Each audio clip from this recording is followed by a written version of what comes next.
বিজ্ঞাপন বিরতির পর স্বাগত। এখন খবর বিস্তারিত। পাকিস্তানে পৌঁছলেন ভারতের বিদেশ সচিব এস জয়শঙ্কর। পাক বিদেশ সচিব আজিজ আহমেদ চৌধুরীর সঙ্গে বৈঠক করেন তিনি। 7 মাস থমকে থাকার পর জয়শঙ্করের সফরে ভারত পাক আলোচনার দরজা আবার খুলে গেল। পাকিস্তানে পৌঁছলেন ভারতের বিদেশ সচিব এস জয়শঙ্কর। পাক বিদেশ সচিব আজিজ আহমেদ চৌধুরীর সঙ্গে বৈঠক করেন তিনি। পাকিস্তানের মাটিতে বসে সন্ত্রাসবাদ ইস্যুতে ভারতের উদ্বেগের কথা স্পষ্ট ভাষায় জানালেন বিদেশ সচিব এস জয়শঙ্কর। 7 মাস থমকে থাকার পর জয়শঙ্করের সফরেই ভারত পাকিস্তান আলোচনার দরজা আবার খুলে গেল। শাহরুখ যাত্রার অঙ্গ হিসেবে মঙ্গলবার সকালে ইসলামাবাদে পা রেখে বিদেশ সচিব মুখোমুখি হন পাক বিদেশ সচিব আইজাজ চৌধুরীর। আলোচনায় তিনি সরকারের কাছে ভারতের নেতাদের প্রত্যাশার কথা জানান। সব প্রতিবেশী দেশের সঙ্গে যে ভারত সহযোগিতার সম্পর্ক গড়ে তুলতে চায় সে কথাও জানান জয়শঙ্কর। পরে সাংবাদিকদের তিনি জানান, সীমান্ত সন্ত্রাসবাদ, মুম্বাই হামলার বিচার সব ইস্যুতেই ভারতের উদ্বেগের কথা জানিয়েছেন তিনি। Here as part of a SAARC Yatra, we had very good discussions. I look forward to my further meetings today. So we discussed SAARC issues, BIMSTEC issues, bilateral issues. So we had a very good meeting. So at this moment, that's all I will. পাকিস্তানে বৈঠক সেরে বুধবার আফগানিস্তানে পাড়ি দেবেন জয়শঙ্কর। সোমবার তিনি বাংলাদেশের বিদেশ সচিব শাহিদুল হকের সঙ্গে দ্বিপাক্ষিক, আঞ্চলিক ও উপ আঞ্চলিক বিষয় নিয়ে আলোচনা করেছেন বলে জানা গিয়েছে। বাংলাদেশের সফরে তিনি প্রধানমন্ত্রী শেখ হাসিনা ও বিদেশমন্ত্রী আহ মাহমুদ আলীর সঙ্গেও সাক্ষাৎ করেছেন। গত রবিবার ভুটান সফরের মধ্য দিয়ে 4 দেশের সার্ক যাত্রার সূচনা করেছেন জয়শঙ্কর। এরপর শ্রীলঙ্কা, মালদ্বীপ ও নেপাল সফরেও যাবেন তিনি বলে খবর। ব্যুরো রিপোর্ট, খবর ত্রিপুরা। হরিয়ানায় কার্নাল জাতীয় সড়কের উপর মুখ্যমন্ত্রীর কনভয় যাওয়ার সময় পুলিশের গাড়িতে পিষ্ট হয়ে মৃত্যু হয়েছে এক পথচারীর। ঘটনায় আহত হয়েছে গাড়ির চালক সহ 2 জন পুলিশও। কার্নালের জাতীয় সড়কের উপর মুখ্যমন্ত্রীর কনভয় যাওয়ার সময় পুলিশের গাড়িতে পিষ্ট হয়ে মৃত্যু হয়েছে এক পথচারীর। জানা যায়, সোমবার রাতে হরিয়ানার মুখ্যমন্ত্রী এমএল খট্টর চণ্ডীগড় থেকে দিল্লি যাওয়ার পথে দুর্ঘটনাটি ঘটেছে। এই ঘটনায় ওই গাড়ির চালক সহ 2 জন পুলিশও আহত হয়েছেন বলে জানা গিয়েছে। আহতদের কার্নালের একটি ট্রমা সেন্টারে ভর্তি করা হয়েছে। करा था, अचानक वो सामने आया है। उसमें मैं समझता हूं कि उसकी जानकारी ली जा रही है, लेकिन फिर भी ड्राइवर के खिलाफ एफआईआर हो गई है और एक पुलिस वाले को भी हमारे यहाँ चोट आई है। अब ये दुखद बात है कि उसकी मृत्यु हुई है और जिससे टकराए हैं उसकी डेथ हो गई है। तो ये गाड़ी किसकी थी, कहाँ से कहाँ जा रही थी? ये कुरुक्षेत्र बॉर्डर से पानीपत बॉर्डर जा रही थी। अच्छा, इसी में सब में काफी। ব্যুরো রিপোর্ট, খবর ত্রিপুরা। ত্রিপুরা মধ্যশিক্ষা পর্ষদ পরিচালিত 2015 মাধ্যমিক, মাদ্রাসা মাধ্যমিক ও মাদ্রাসা আলিম পরীক্ষা শুরু হয় মঙ্গলবার। সারা রাজ্যে এবছর পরীক্ষার্থীর সংখ্যা 49,089 জন। রাজ্যের মোট 75টি পরীক্ষা গ্রহণ কেন্দ্র এবং 138টি ভেন্যুতে চলে পরীক্ষা গ্রহণ। ত্রিপুরা মধ্যশিক্ষা পর্ষদ পরিচালিত মাধ্যমিক, মাদ্রাসা মাধ্যমিক ও মাদ্রাসা আলিম পরীক্ষা শুরু হয়েছে মঙ্গলবার। রাজ্যের মোট 75টি পরীক্ষা কেন্দ্র এবং 138টি ভেন্যুতে চলে প্রথম দিনের পরীক্ষা গ্রহণ। কঠোর নিরাপত্তার মধ্য দিয়ে শেষ হয়ে প্রথম দিনের পরীক্ষা। সারা রাজ্যে এবার মাধ্যমিক, মাদ্রাসা মাধ্যমিক ও মাদ্রাসা আলিম পরীক্ষার্থীর সংখ্যা 49,089 জন। নিয়মিত পরীক্ষার্থী 35,757 জন। এবছর মোট পরীক্ষার্থী বেড়েছে 1,952 জন। এবছর মাধ্যমিক পরীক্ষার্থীদের মধ্যে ছাত্র 25,149 জন এবং ছাত্রীর সংখ্যা 23,940 জন। পশ্চিম, উত্তর ও ঊনকোটি জেলায় পরীক্ষার্থীদের মধ্যে এবার ছাত্রীর সংখ্যা তুলনামূলকভাবে বেশি ছাত্রদের চাইতে। এছাড়া মোট 12 জন প্রতিবন্ধী ছাত্রছাত্রীও এবার মাধ্যমিক পরীক্ষায় বসেছে। জেলাভিত্তিক সর্বাধিক পরীক্ষার্থী রয়েছে পশ্চিম জেলায়। দ্বিতীয় সর্বাধিক পরীক্ষার্থী রয়েছে সিপাহীজলা জেলায়। রাজধানী আগরতলায় এবার পরীক্ষা কেন্দ্র খোলা হয়েছে মোট 17টি। এদিকে গোটা রাজ্যের সাথে সোনামুড়া মহকুমায়ও শান্তিপূর্ণভাবে সম্পন্ন হয়েছে মাধ্যমিক পরীক্ষার প্রথম দিনের পরীক্ষা গ্রহণ। সোনামুড়া শহরের মোট 3টি ভেন্যুতে হয় পরীক্ষা গ্রহণ। এগুলি হলো সোনামুড়া এনসিআই, দ্বাদশ শ্রেণী বালিকা বিদ্যালয় ও সোনামুড়া ইংলিশ মিডিয়াম স্কুল। এই 3টি ভেন্যুতে মোট পরীক্ষার্থীর সংখ্যা 913 জন, যার মধ্যে ছাত্র 460 জন এবং ছাত্রী 453 জন। এছাড়া দাউদারানী সিদ্দিকিয়া মাদ্রাসার মোট 16 জন ছাত্রছাত্রী এবার মাদ্রাসা মাধ্যমিক ও মাদ্রাসা আলিম পরীক্ষায় বসে, যার মধ্যে 15 জন ছাত্র এবং 1 জন ছাত্রী। প্রথম দিনে মাধ্যমিক পরীক্ষাকে কেন্দ্র করে প্রতিটি ভেন্যুতে মোতায়েন ছিল পুলিশ ও টিএসআর জওয়ানরা। পরীক্ষাকে কেন্দ্র করে অভিভাবকদের ভিড়ও লক্ষ্য করা গেছে। সব মিলিয়ে শান্তিপূর্ণভাবে সম্পন্ন হয়েছে প্রথম দিনের পরীক্ষা। মোটামুটি ভালোই চলছে, তখন পর্যন্ত সময় যা হলো। পরীক্ষা তো 12টা শুরু হয়েছে, এর মধ্যে ভালোই চলছে, কোনো অসুবিধা আমাদের এখানে দেখা যায়নি, এই ভেন্যুতে নেই। আসলে ওই আমাদের 3টা ভেন্যু, ইসলাম সেন্টারের আন্ডারে 3টা ভেন্যু। 3টা ভেন্যুর মধ্যে এনসিআই হলো একটা, সোনামুড়া গার্লস আরেকটা ভেন্যু, আর ইংলিশ মিডিয়াম আরেকটা ভেন্যু। 3টা ভেন্যুতে পরীক্ষা হচ্ছে। 3টা ভেন্যুতে মোট স্টুডেন্ট আছে 913 জন পরীক্ষা দিচ্ছে মোট। এর মধ্যে মেল আছে 460 আর ফিমেল আছে 453। আর এই যে 913 জন, তার মধ্যে মাদ্রাসার স্টুডেন্টরা পরীক্ষা দিচ্ছে 16 জন মাদ্রাসার স্টুডেন্ট পরীক্ষা দিচ্ছে। নিরাপত্তার জন্য তো এসডিএম স্যারের তরফ থেকে এবং আমাদের পিএস থেকে পুরাই নিরাপত্তার ব্যবস্থা রাখা হয়েছে। পিএস থেকে তো এখানে 3 জন করে সেমটি দেওয়া হয়েছে, স্কুলের ভিতরেই আছে 3 জন, আর সব স্কুলের মধ্যে এরকম 3 জন করে দেওয়া আছে। বাইরেও টিএসআর দেওয়া হয়েছে, যাতে বাইরে রাস্তার মধ্যে কোনো গণ্ডগোল না হয়, কোনো অসুবিধা হচ্ছে না, কোনো ঘটনা হয়নি, কোনো অসুবিধার খবর আমাদের কাছে এখন পর্যন্ত নেই। ব্যুরো রিপোর্ট, খবর ত্রিপুরা। এখন সময় একটি ছোট্ট বিরতি। বিরতির পর অন্যান্য খবর নিয়ে ফিরে আসছি, সঙ্গে থাকুন।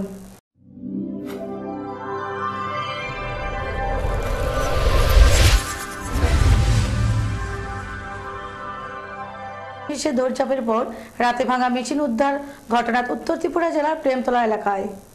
আস্ত একটি এটিএম মেশিন নিয়ে পালালো চোরের দল। দিনভর পুলিশের দৌড়ঝাঁপের পর রাতে ভাঙা মেশিন উদ্ধার ঘটনা ত্রিপুরার উত্তর জেলার প্রেমতলা এলাকায়। উত্তর জেলার জেলা সদর ধর্মনগর থেকে প্রায় 21 কিমি দূরে এবং ত্রিপুরা আসাম সীমান্ত চোরাইবাড়ি থেকে প্রায় 6 কিমি দূরের একটি গ্রামীণ এলাকা প্রেমতলা। এই প্রেমতলা বাজারে কিছুদিন আগে স্টেট ব্যাংক অফ ইন্ডিয়া একটি এটিএম কাউন্টার বসায়। সোমবার এক ব্যক্তি এই কাউন্টার থেকে টাকা তুলতে এসে দেখে এটিএম কাউন্টারের শাটারের বেশিরভাগ অংশ নামানো, নিচের দিকে একটু খোলা। তখন সে নিচের দিকে উকি দিয়ে দেখে কাউন্টারের কাঁচ ভাঙা। তখন সে শাটারের খানিকটা তোলে ও দেখতে পায় মেশিন নেই। তখন মনে প্রশ্ন জাগে যে ব্যাংক কর্তৃপক্ষ কি এটিএম তুলে নিয়ে গিয়েছে অন্যত্র। সে একথা নিকটবর্তী এক লোককে জিজ্ঞাসা করলে তিনি জানান রবিবার রাতেও তিনি টাকা তুলেছেন। তখন তাদের সন্দেহ হয়, তাই খবর দেওয়া হয় স্থানীয় চোরাইবাড়ি থানায়। খবর পেয়ে চোরাইবাড়ি থানা থেকে পুলিশ ছুটে আসে, সেই সঙ্গে ছুটে আসে ফরেনসিক এক্সপার্ট। তারা এটিএম কাউন্টারের ভাঙ্গা অংশ থেকে নমুনা, হাতের ছাপ ও বাইরের গাড়ির টায়ারের ছাপ সহ নানা ক্লু সংগ্রহ করেন। পার্শ্ববর্তী ঊনকোটি জেলা সদর কৈলাসহর থেকে আনানো হয় স্লিপার ডগ, কিন্তু কুকুর কিছু উদ্ধার করতে পারেনি। প্রেমতলা বাজারের নাইট গার্ড জানায় রাত 2টা নাগাদ শেষবার কিছু লোক গাড়িতে করে এসে এটিএম থেকে টাকা তুলে নিয়েছেন। তারপর ভোর 4টায় তার ডিউটি শেষ হলে সে বাড়ি চলে যায়।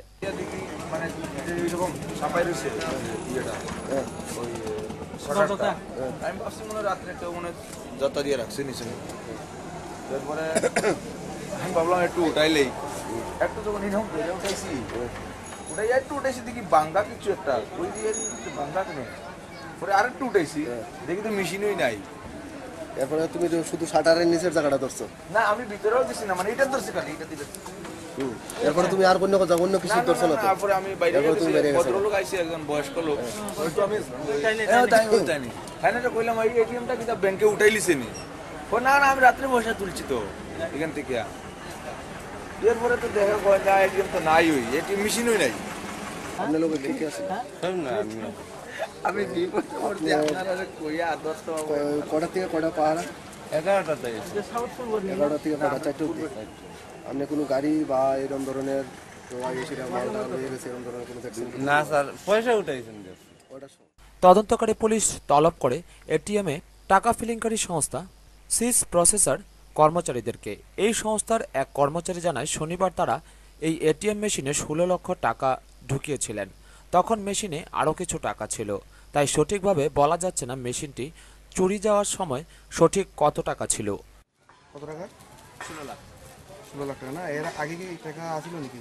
এর আগে টাকা হ্যাঁ কিছু আসলো, কিন্তু কত আসলো ঠিক করতে পারছি না। শনিবারে কোন সময় ঢুকেছেন টাকাটা? প্রায় আড়াইটা।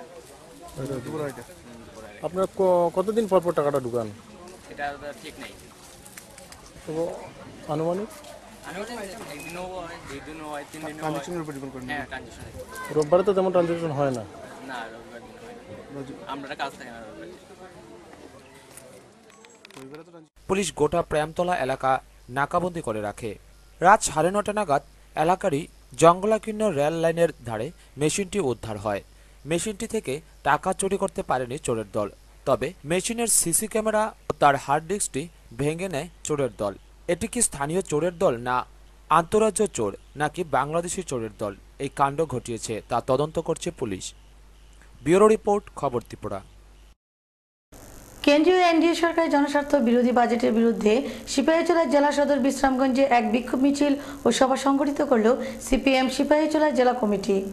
কেন্দ্রীয় বিজেপি মোদী সরকারের জনস্বার্থ বিরোধী বাজেটের বিরুদ্ধে মঙ্গলবার সিপাহীজলা জেলা সদর দপ্তর বিশ্রামগঞ্জে ভারতের মার্ক্সবাদী কমিউনিস্ট পার্টি সিপাহীজলা জেলা কমিটির উদ্যোগে বিক্ষোভ মিছিল ও সভা সংগঠিত হয়। মিছিলটি বিশ্রামগঞ্জ পার্টি অফিসের সামনে থেকে বের হয় বিশ্রামগঞ্জ বাজার এলাকায় প্রদক্ষিণ করে বিশ্রামগঞ্জ মিনি স্টেডিয়ামে সামনে গিয়ে সভা সংগঠিত হয়। সভায় সভাপতিত্ব করেন পার্টির বিভাগীয় সম্পাদক মণ্ডলীর সদস্য দিলীপ কর। সিপাহীজলা জেলা কমিটির সম্পাদক গোড়া চক্রবর্তী ওনার ভাষণে কেন্দ্রীয় সরকারের বাজেট বিরোধী নীতিগুলির বিস্তারিত আলোচনা করেন। তিনি বলেন, দ্বিতীয় উপা সরকারের আমলে যে সমস্ত প্রকল্পগুলো মানুষের আন্দোলনের চাপে দিল্লির সরকার কায়েম করতে বাধ্য হয়েছিলেন, প্রায় 3 লক্ষ কোটি টাকার প্রকল্প এই সময় কমানো হয়েছে। আইসিডিএস প্রকল্পের অর্থ কমানো হয়েছে, মিড ডে মিলের প্রকল্পের অর্থ কমানো হয়েছে, আশা যা স্বাস্থ্য পরিষেবা সুরক্ষার জন্য চালু হয়েছে সেই জায়গায় অর্থ কমানো হয়েছে। এইভাবে ব্যুরো রিপোর্ট, খবর ত্রিপুরা। ত্রিপুরাকে সোয়াইন ফ্লু মুক্ত রাখার জন্য বিভিন্ন কর্মসূচি নিয়েছে ত্রিপুরা সরকারের স্বাস্থ্য ও পরিবার কল্যাণ দপ্তর। সেই সঙ্গে আগরতলা বিমানবন্দরে বসানো হয়েছে স্বাস্থ্য দপ্তরের একটি কাউন্টার, কিন্তু কাউন্টারে খোলা থাকলেও নেই কোনো কর্মী, ক্ষোভ জনমনে। সারা দেশে সোয়াইন ফ্লু মহামারীর আকার ধারণ করেছে। সারা দেশে এখনো পর্যন্ত এই মারণব্যাধির আক্রমণে 1000-এরও বেশি লোকের মৃত্যু হয়েছে। সোয়াইন ফ্লুর হাত থেকে সাধারণ মানুষকে বাঁচাতে সরকারি ও বেসরকারি হাসপাতালগুলিতে বিশেষ সেল গঠন করা হয়েছে। এই রোগ যাতে দেশের এক রাজ্য থেকে অন্য রাজ্যে ছড়িয়ে না পড়তে পারে তার জন্য বিমানবন্দরগুলিতে বিশেষ নজরদারির ব্যবস্থা করা হয়েছে। বর্তমানে দেশের যে সকল রাজ্যে সোয়াইন ফ্লুর প্রাদুর্ভাব বেশি সেই সকল রাজ্য থেকে আসা বিমান যাত্রীদের প্রয়োজনে পরীক্ষা করা হবে। ত্রিপুরায় এখনও এই রোগে আক্রান্ত হওয়ার খবর পাওয়া যায়নি। তারপর এই মারণব্যাধির ছড়িয়ে পড়ার বিষয়টি মাথায় রেখে ত্রিপুরা সরকার বিশেষ সতর্কতা হিসেবে অন্ধ্রপ্রদেশ ও মহারাষ্ট্র রাজ্য থেকে পর্যাপ্ত সংখ্যক সোয়াইন ফ্লু রোগের প্রতিষেধক ট্যাবলেট আনিয়ে রেখেছে বলে বিধানসভায় জানান স্বাস্থ্য দপ্তরের মন্ত্রী বাদল চৌধুরী। সেই সঙ্গে আরও কিছু সতর্কতামূলক ব্যবস্থাও নেওয়া হচ্ছে বলেও তিনি জানান। দেশের অন্যান্য রাজ্যগুলির সঙ্গে তাল মিলিয়ে আগাম সতর্কতামূলক ব্যবস্থা হিসেবে আগরতলা বিমানবন্দরেও ত্রিপুরা সরকারের স্বাস্থ্য ও পরিবার কল্যাণ দপ্তরের উদ্যোগে একটি সোয়াইন ফ্লু সার্চিং সেল স্থাপন করেছে। কিন্তু এই সোয়াইন ফ্লু সার্চিং সেল অধিকাংশ সময়ই থাকে ফাঁকা। বহিরাজ্য থেকে আসা যাত্রীরা বিমান থেকে নেমে সোজা বেরিয়ে রাজ্যের অন্যান্য জায়গায় চলে যাচ্ছেন। তাদের ন্যূনতম শারীরিক পরীক্ষা করা তো দূরে থাক, তাদের কেউ কিছু জিজ্ঞাসাও করছে না। ত্রিপুরা সরকারের স্বাস্থ্য ও পরিবার কল্যাণ দপ্তরের লোক দেখানো ও উদাসীন মনোভাবের জন্য বহিরাজ্য থেকে আসা বিমান যাত্রীদের মধ্যে দেখা দিয়েছে মিশ্র প্রতিক্রিয়া। কেউ বলছেন এভাবে লোক দেখানো সেল খুলে রাখার কোনো মানেই হয় না, কেউ বলছেন যাত্রীদের যে সুবিধা পাওয়া উচিত সেই সুবিধা পাচ্ছেন না, আবার কেউ বলছেন যেহেতু প্রতিদিন বহিরাজ্য থেকে যাত্রীরা বিমানে করে ত্রিপুরায় আসছেন তাদের সঙ্গে সোয়াইন ফ্লু আসতেই পারে। এভাবে কাউন্টার খুলে পরিষেবা প্রদান না করা খুব আনফরচুনেট। এখানে কাউন্টার খোলা আছে মেডিকেল ঠিক আছে, লোক আছে কি আপনার? লোক নেই, ওটা খোলা তো কোনো মানে হয় না। এফেক্টিভ হতে হবে এটা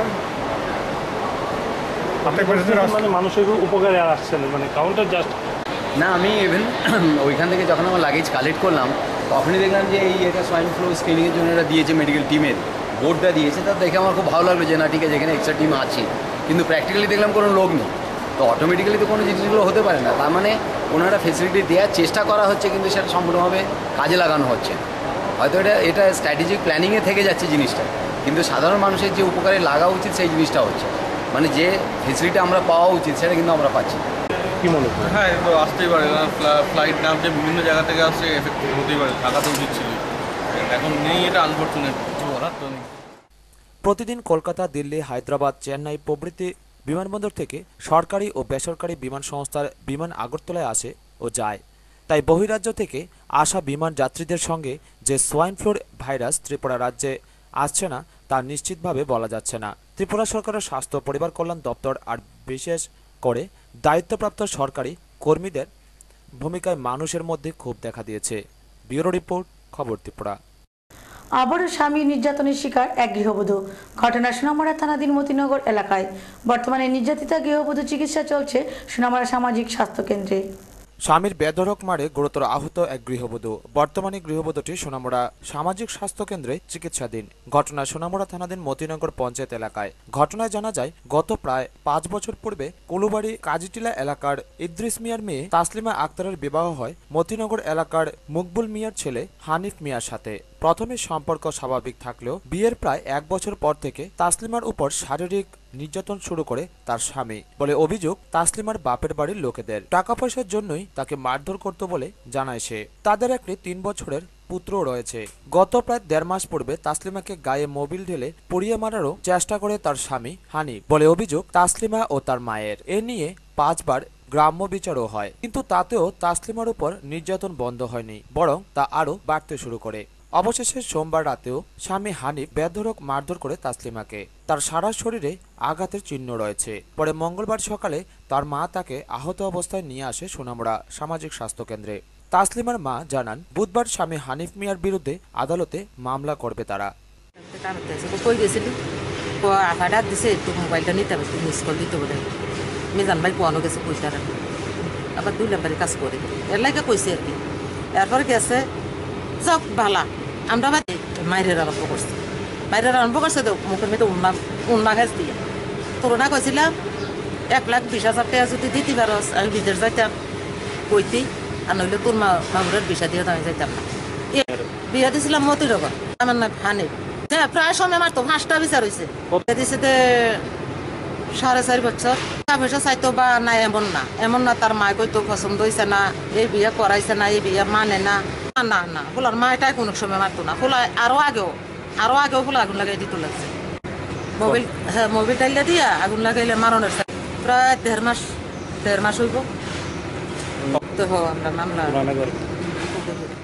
ব্যুরো রিপোর্ট, খবর ত্রিপুরা। নিয়ন্ত্রণ হারিয়ে রাস্তার পাশের পুকুরে উল্টে গিয়ে দুর্ঘটনাগ্রস্ত হলো একটি যাত্রীবাহী কমান্ডার জিপ। এতে আহত হয় 8 জন যাত্রী। ঘটনা বিশালগড় থানাধীন 1 নং চন্দ্রনগর এলাকায়। ফের যান দুর্ঘটনায় আহত হলো 8 জন। এর মধ্যে 1 বছরের শিশুও ছিল। ঘটনা বিশালগড় থানাধীন 1 নং চন্দ্রনগর এলাকায়।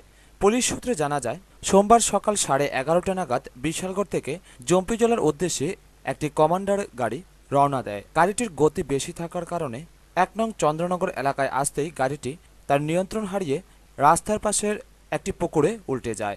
জল কম থাকায় প্রাণে রক্ষা পেল এক শিশুসহ অন্যান্যরা।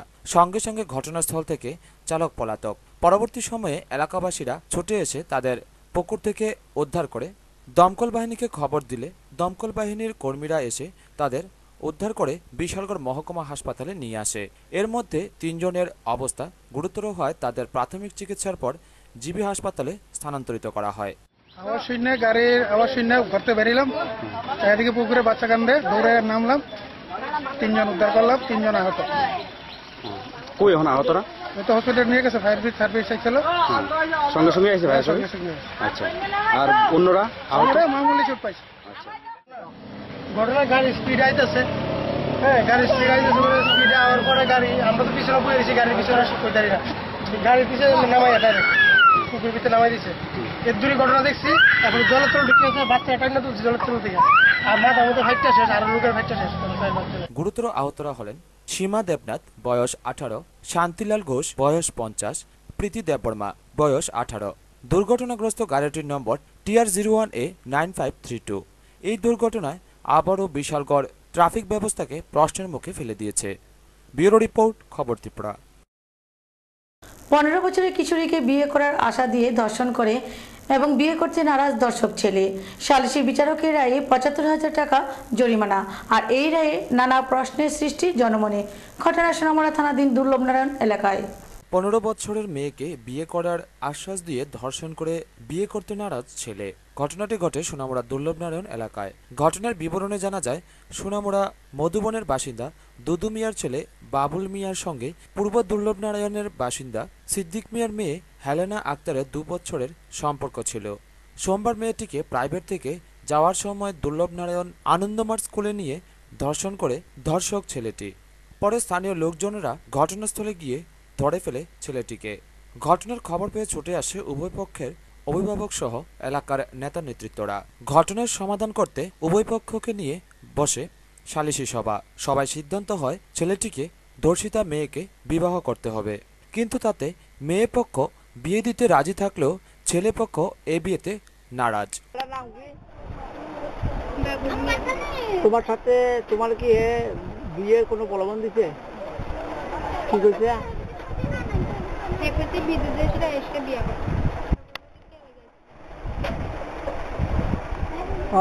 তোমার বিয়ে করার প্রলোভন দিছে। আচ্ছা, আজকে কি তুমি তারা যদি তোমাকে আজকে বিয়ে করতে তুমি এগিয়ে আছো কিনা?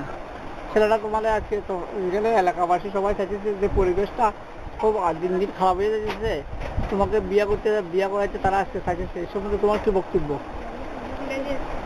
রাজি আছো? বিচারের মাধ্যমে ধর্ষণের অপরাধে ছেলেকে 75,000 টাকা জরিমানা করা হয়। ভালোবাসার নামে ধর্ষণ করে সামান্য টাকা দিয়ে কি হবে? এই মেয়েকে কে গ্রহণ করবে? দাবি মা বাবার। এরূপ বিচারের নিন্দা জানালেন স্থানীয় এলাকাবাসীরা। বিচারের রায় 75,000 টাকার কাছে ইজ্জত বিক্রির ঘটনা ঘটেছে। এভাবেই কি চলবে আগামী দিন? প্রশ্ন উঠছে জনমনে। ব্যুরো রিপোর্ট, খবর ত্রিপুরা। ডিওয়াইএফআই মধুপুর অঞ্চল কমিটির উদ্যোগে অনুষ্ঠিত হল এক স্বেচ্ছায় রক্তদান শিবির। শিবিরে মোট 40 জন রক্তদাতা স্বেচ্ছায় রক্তদান করেন। ভারতের গণতান্ত্রিক যুব ফেডারেশনের সভ্যপদকে সামনে রেখে সারা রাজ্যে নানা কর্মসূচি হাতে নিয়েছে। তারই অঙ্গ হিসেবে কমলাসাগর বিধানসভার মধুপুর অঞ্চল কমিটির উদ্যোগে সোমবার মধুপুর পাঠাগারে এক রক্তদান শিবির অনুষ্ঠিত হয়। শিবিরে উপস্থিত ছিলেন বিশালগড় বিভাগীয় সম্পাদক তপন দেবনাথ, মধুপুর অঞ্চল সম্পাদক প্রণব সেন, এলাকার বিধায়ক নারায়ণ চৌধুরী সহ অন্যান্যরা। শিবিরে মোট 5 জন যুবতী সহ 40 জন রক্তদান করেন। আমি প্রথম রক্ত দিয়েছি, আমার এখন খুব সুস্থ লাগছে। আমি চাই যে আরো মহিলারা যাতে রক্তদান করার জন্য এগিয়ে আসে। ব্যুরো রিপোর্ট, খবর ত্রিপুরা।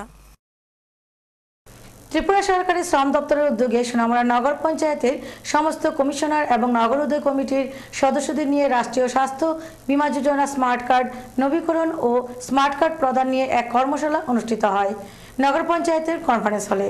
ত্রিপুরা সরকারের শ্রম দপ্তরের উদ্যোগে মঙ্গলবার সোনামুড়া নগর পঞ্চায়েতের কনফারেন্স হলে বিভিন্ন ওয়ার্ডের কমিশনার ও নগর উদয় কমিটির সদস্যদের নিয়ে রাষ্ট্রীয় স্বাস্থ্য বীমা যোজনা স্মার্ট কার্ড নবীকরণ ও 2013 সালের তালিকা অনুসারে ডিজিটাল স্মার্ট কার্ড প্রদান নিয়ে এক কর্মশালার আয়োজন করা হয়।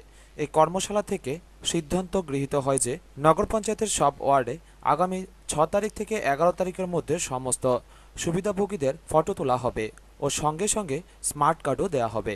এদিনের এই কর্মশালায় উপস্থিত ছিলেন সোনামুড়া নগর পঞ্চায়েতের চেয়ারম্যান নারায়ণ চক্রবর্তী, নগর পঞ্চায়েতের ভাইস চেয়ারম্যান মোহাম্মদ আবু তাহের, জেলা শ্রম আধিকারিক ব্রজেন্দ্র বিশ্বাস, মহকুমা শ্রম আধিকারিক রবীন্দ্র দেবনাথ সহ অন্যান্য বিশিষ্টজনেরা।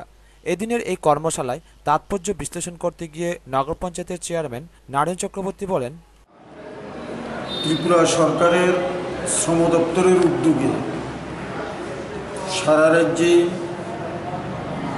রাষ্ট্রীয় স্বাস্থ্য বীমা যোজনা স্মার্ট কার্ড নবীকরণ এবং 2013 সালের তালিকা অনুসারে ডিজিটাল স্মার্ট কার্ড তৈরি করার জন্য কনফারেন্স হলে এক কর্মশালা শ্রম দপ্তরের উদ্যোগে করা হয়। এই কর্মশালা থেকে আমরা সিদ্ধান্ত গ্রহণ করেছি আগামী 6 তারিখ থেকে 11 তারিখের মধ্যে প্রতিটা ওয়ার্ডে সমস্ত সুবিধাভোগীদের সেখানে ছবি তোলা হবে, সঙ্গে কার্ড তাদেরকে দেওয়া হবে এই উদ্যোগ আজকে আমরা নগর পঞ্চায়েতের কমিশনার এবং সমস্ত ওয়ার্ডের নাগরিক কমিটির নগরোদয় কমিটির সদস্যদের নিয়ে এই কর্মশালা আমরা করছি, যাতে কোনো লোক বাদ না যায় তার জন্যে আমরা আজকে প্রচার করছি। সমস্ত লোক যাতে এই সুযোগ সেখানে গ্রহণ করতে পারে তার জন্যেই আজকের এই কর্মশালা আমরা সেখানে ব্যবস্থা করেছি। এদিনের এই কর্মশালায় উপস্থিত অতিথিরা বিভিন্ন ওয়ার্ডের কমিশনার ও নগরোদয় কমিটির সদস্যদের কাছ থেকে স্মার্ট কার্ড নিয়ে বিভিন্ন সুবিধা অসুবিধা ও অভিযোগ শোনেন। সুকান্ত বর্মন ও টুটন চৌধুরীর রিপোর্ট, খবর।